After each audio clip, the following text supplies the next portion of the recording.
What's going on, guys? It's Dean from Dean's Kitchen, and today I'll be showing you how to make homemade French toast from scratch.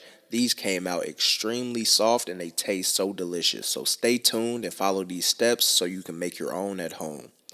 Okay, so you'll need a bowl to contain your ingredients, a spoon and a whisk to mix your ingredients, some milk, some cinnamon, thick Texas style bread, some vanilla or lemon extract, one egg for every 2 slices of bread, and a frying pan.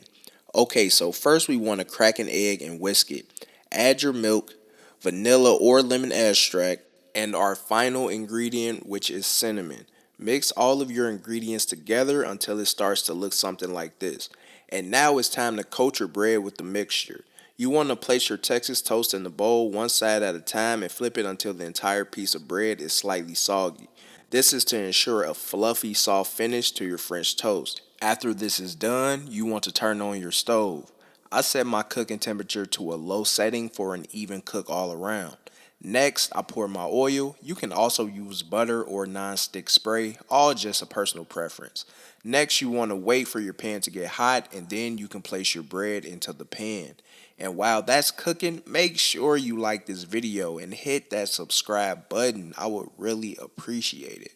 Okay, so I let that cook for about 2 to 3 minutes on one side and then flip it. Oh, and just look at that nice brown crust, baby. So you want to let that other side cook for another 2 to 3 minutes as well.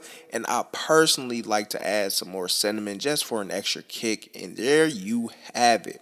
This French toast recipe is so easy to do and it also tastes amazing.